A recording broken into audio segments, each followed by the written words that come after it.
Hi everyone, and welcome to my channel. Today we'll be discussing Taylor Swift's Folklore, queer interpretations of media, and my own queer interpretation of a few songs from Folklore. Hi, my name is Kristen, and here on this channel I like to take a look at media and public figures and talk about what things we can draw from that. So let's go. Folklore was released this summer in 2020 as a surprise album. Taylor Swift announced just a day before the release to expect a new album, something she has not ever done before. Typically, her albums have months of promotion and buzz, but this album was different than the others because she worked on it all during quarantine. So it's no surprise that the promotion for the album was different too. In fact, her own label reportedly did not find out about the album much sooner than fans did. In regards to the surprise release, Taylor said, "Most of the things I had planned for this summer didn't end up happening, but there is something I hadn't planned that did happen. And that thing is my 8th studio album, Folklore." Taylor describes it as a collection of songs and stories that flowed like a stream of consciousness. In the writing process, Taylor says she let her imagination run wild, saying she started with imagery and visuals that popped into my mind and piqued my curiosity. Some of the images that we will discuss from this album include stars drawn around scars, a cardigan that still bears the scent of a loss 20 years later, the sun-drenched month of August sipped away like a bottle of wine, a 17-year-old standing on a porch learning to apologize, and love-struck kids wandering up and down the evergreen highline. Taylor says she poured all of her whims, dreams, fears, and musings into this album. She says she wrote not only her own stories, but also about or from the perspective of people she's never met, people she's known, or that she wishes she hadn't. This album, like other Taylor Swift albums, have sprinklings of queer themes throughout them if you are looking. And as a queer girl, I am always looking for even a crumb of something relatable. As a bi girl, or more generally, as a queer person, I'm pretty used to media that depicts the typical heteronormative ideal, straight people. But that doesn't change my desire to see my own experiences represented in media. For this reason, when I experience a piece of media, whether or not queer characters and stories are being overtly depicted, I will still look for queer themes that I can relate back to my life. An example of a queer theme in a popular piece of media where the character is not overtly queer is Elsa from Frozen. Her being forced to hide her true self from the world, even from her sister, is in essence her being closeted. Even though Elsa isn't explicitly queer in the text, queer themes in Frozen, such as the one I just mentioned, make it a movie that many queer people can identify with. Now, when you take an artist like Taylor Swift, who has built her career on lyrics that speak to a wide range of experiences, and has also openly said that she wants to use her voice to be an ally to LGBTQ+ people, it's not exactly a stretch to think that one might find some queer themes in her body of work.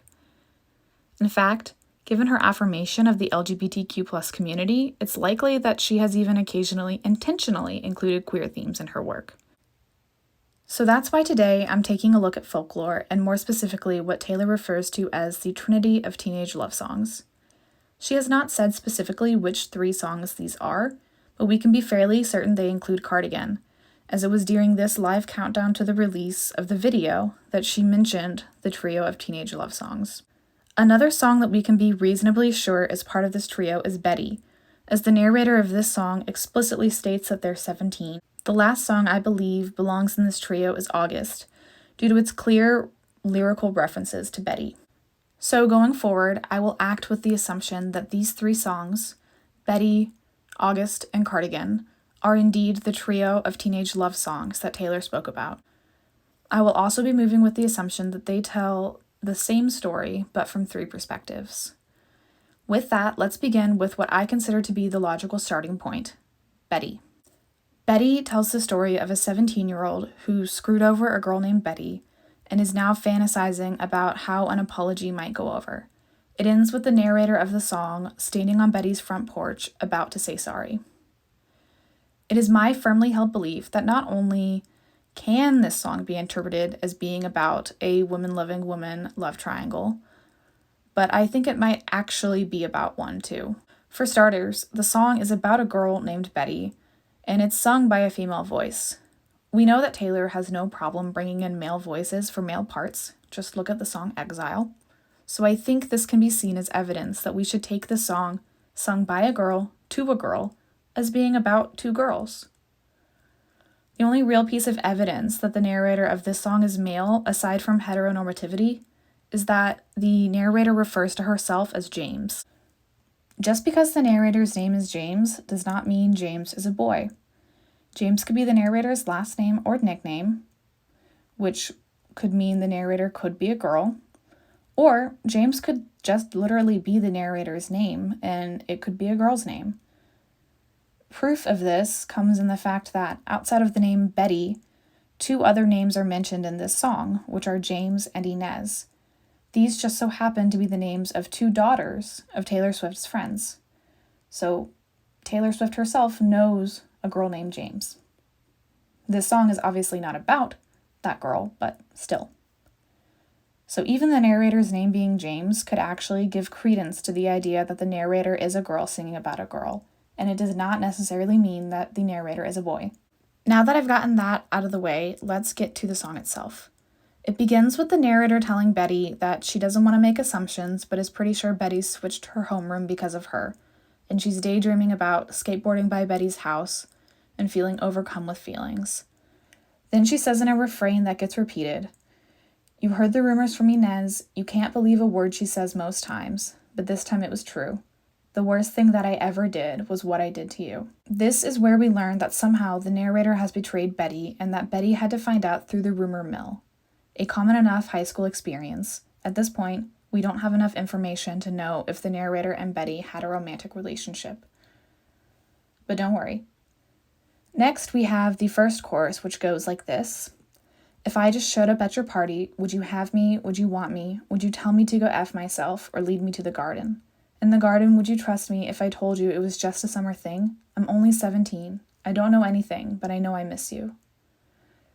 Keep the "I don't know anything" phrase in mind for when we discuss the song Cardigan, because its opposite will come up. Here in this verse, we get a more romantic vibe with her asking, "Would you want me? Would you lead me to the garden?" But there's still a chance at this point that the narrator and Betty don't have a romantic relationship. Based on this first chorus, one might think the narrator dated somebody Betty had feelings for example. But this lack of clarity on the nature of the narrator and Betty's relationship will be gone in the next verse. The next verse says, "Betty, I know where it all went wrong. Your favorite song was playing from the far side of the gym. I was nowhere to be found. I hate the crowds, you know that. Plus, I saw you dance with him." For me, this paints a clear picture of two girls at a dance, maybe not officially there together. The narrator saw Betty dancing with him, likely someone significant to Betty. Maybe it's a guy Betty likes. Maybe it's a guy Betty went to the dance with so as not to out herself. It's hard to say. As a bi girl who had feelings for one of my not straight girlfriends, not girlfriend as in someone I was dating, but a friend who was a girl, this verse conjures for me up unique and painful memories of being intimate with a girlfriend, having a romantic relationship, but knowing we could never openly date or be anything more than friends with a romantic component to our friendship. I remember seeing her date guys, while I also dated guys, and longing to be in the position of the guys she dated. It hurt as a teenage girl to really care about a girl and know that the main thing keeping us from even trying out a relationship was that I wasn't a guy. And we lived in a society where two girls dating was still very controversial, and there was a huge chance of us not being accepted by our families. With the context of my personal experiences, I read this verse and I get the impression that the narrator was hurt seeing Betty dance with this guy, maybe wishing she could dance with Betty like that, and leaving the dance upset. The song repeats the refrain from earlier as well as the chorus, and then it goes to the next verse. The next verse reveals to us what exactly the narrator did to hurt Betty. It says, "I was walking home on broken cobblestones just thinking of you when she pulled up like a figment of my worst intentions. She said, 'James, get in, let's drive.'" Remember this image of a girl pulling up in her car, telling her to get in and go for a drive. It will come up when we discuss the song August. Here, we see the narrator admit that she had bad intentions, possibly of getting back at Betty after being hurt by seeing Betty with that guy at the school dance.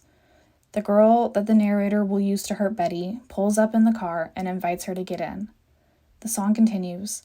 Those days turned into nights, slept next to her, but I dreamt of you all summer long.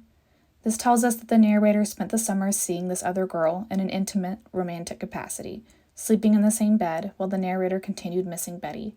To me, the fact that these are high schoolers who are able to have sleepovers even though they're dating/hooking up shows that the narrator is a girl, because most parents only really allow same-gender sleepovers at this age, creating a nice loophole for us queer girls who got to share a bed and make out before going to sleep, with parents none the wiser. The song moves on to say that the narrator is on Betty's doorstep ready to apologize.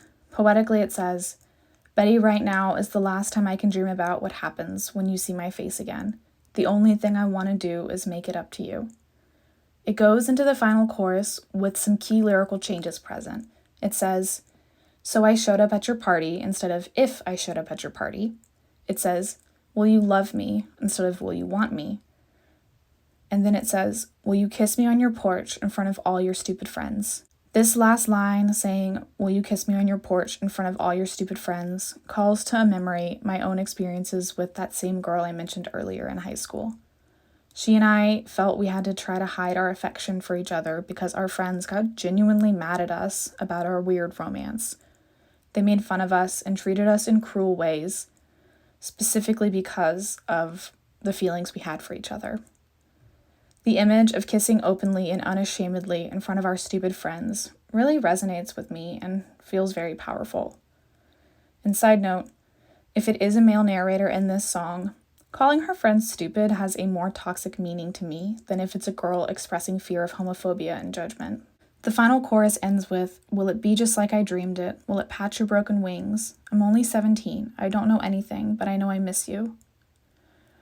Standing in your cardigan, kissing in my car again, stopped at a streetlight, you know I miss you. These three phrases should be kept in mind as they come up again in Cardigan. By the end of this song, it should be very clear that the narrator was in a romantic relationship of some kind with Betty, and that the narrator broke Betty's trust by being with this other girl. And the narrator is sorry, and she's about to tell Betty that she is sorry, but we don't actually know if Betty accepts the apology.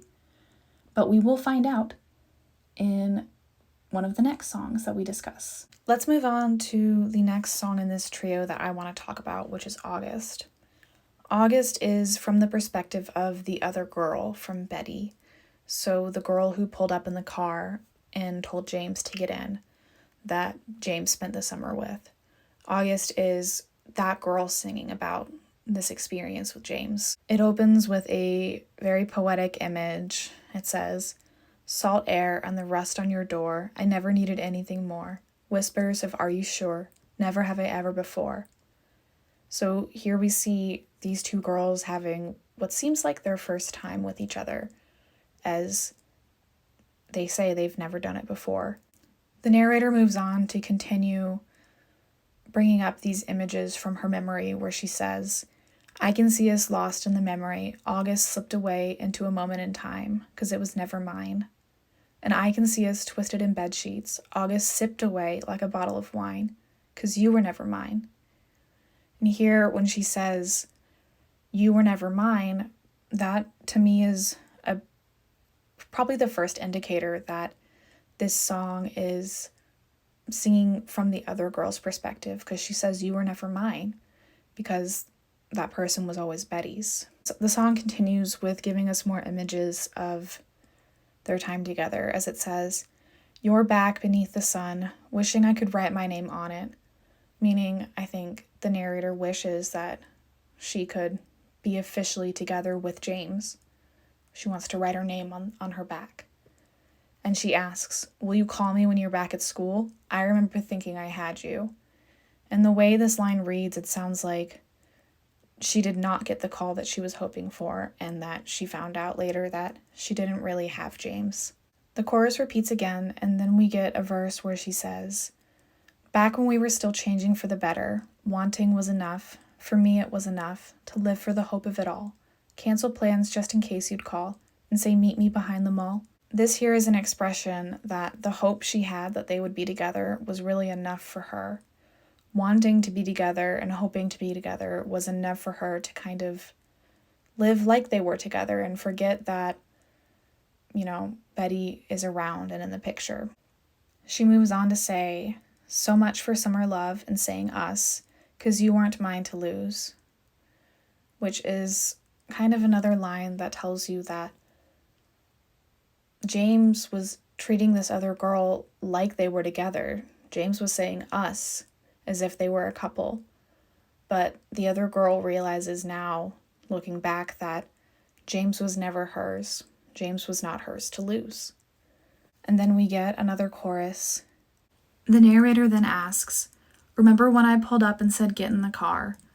And that there is that clear link between this song and Betty, because you might remember in Betty, the singer James says that the other girl pulled up in the car and said, "Let's go for a drive."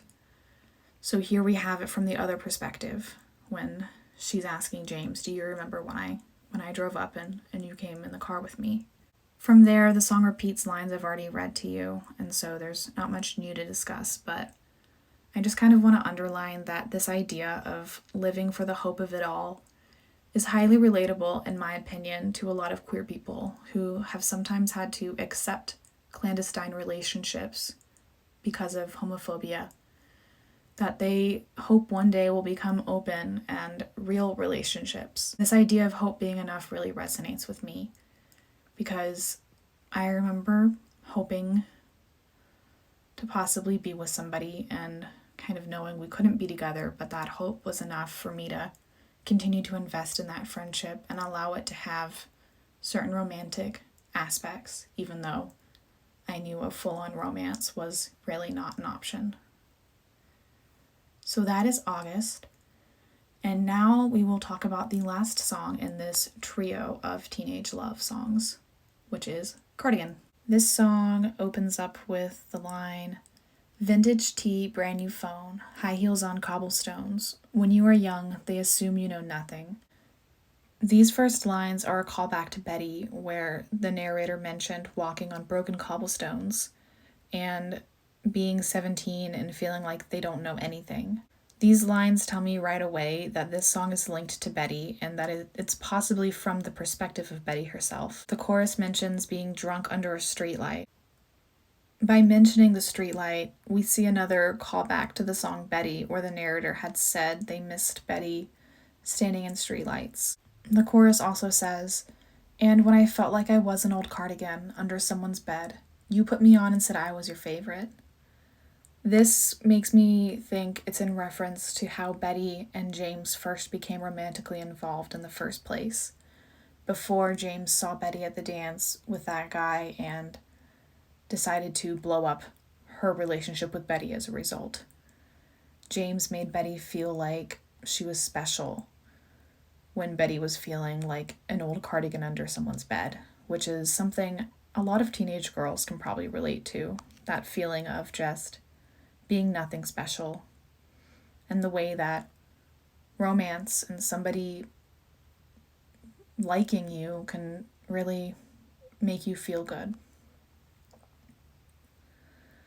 But then it says, "A friend to all is a friend to none. Chase two girls, lose the one." So here we see a clear reference to James, and remember James is a girl, pursuing the girl from the song August after seeing Betty dance with a guy, and then James going back to Betty to beg forgiveness.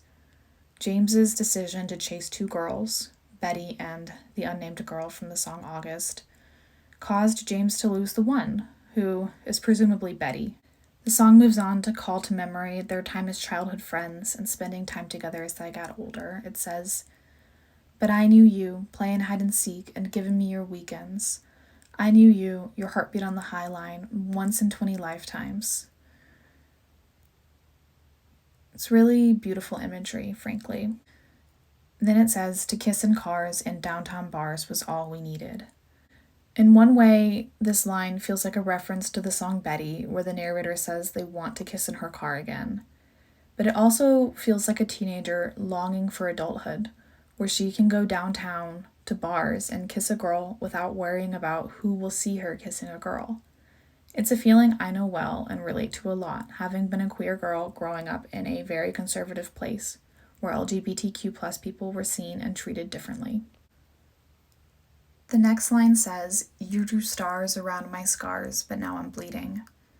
To me, it means that James made Betty feel special and helped Betty see that her pain had beauty in it and that she could still be loved even with some of the bad things that she had been through. And imagining that Betty was a queer girl who was possibly closeted in high school, you can see how that would be very special to her, but also being betrayed by the person who made you feel that way would cause you to bleed, to hurt. Next, we find out what I think was the outcome of James's apology to Betty. I don't think that Betty forgave her. It says, "'Cause I knew you, steppin' on the last train, marked me like a bloodstain," which at first I thought meant that James got on the last train and it hurt Betty to see her go, but I actually wonder if it refers to Betty having to make the decision to leave and how much it hurt her to have to leave James behind. Then it says, "I knew you, tried to change the ending, Peter losing Wendy." To me, this here is where you see that she did not end up forgiving James when James came to apologize. James tried to change the ending by apologizing to her, but she was unable to change it because you can't change the end of a story that's already over. The song ends with her saying basically how she'll never forget this girl and how she'd always wonder sort of, what if I had forgiven you? It says, "But I knew you'd linger like a tattoo kiss. I knew you'd haunt all of my what ifs. The smell of smoke would hang around this long, 'cause I knew everything when I was young." We see that she knew that she would wonder and that she would always remember the love she had for this girl. But it also makes clear that Betty knew she could never forgive James. It says, "I knew I'd curse you for the longest time, chasing shadows in the grocery line," which sort of means to me that she knew that she would never really be able to forgive James, even if she was always sort of looking for James around when she was out and about. Then it goes on to say, "I knew you'd miss me once the thrill expired, and you'd be standing in my front porch light, and I knew you'd come back to me." And this here, to me, says that Betty knew James would eventually come crawling back to apologize and beg for forgiveness. But we already know that that's not what happened. It seems like it was too late when she finally did come back to her. So that's the trio of teenage love songs on Taylor Swift's Folklore. And it seems like James, a girl, broke two girls' hearts, that of the girl in August, as well as Betty's heart. Young, messy love is all too common of an experience for people, queer or not. So I love the way these songs that so clearly speak to my queer experiences can also speak to hetero experiences as well. I hope you enjoyed this light analysis and theory crafting around Taylor Swift's album Folklore. I also hope you enjoyed watching the speed paint. I know very little about digital art. This is all pretty much trial and error for me, so please keep that in mind when you judge my final results. Next week, I hope to come back on camera again to mix things up. I just couldn't film on camera with my face due to me still recovering from my oral surgery a few weeks ago. Please like, comment, and subscribe. Any engagement that you can offer me really helps with the YouTube algorithm, and if you've gotten this far in the video, you must either be my friend or you must have enjoyed it. So either way, please comment. I really appreciate it. I hope you have a wonderful day. Bye!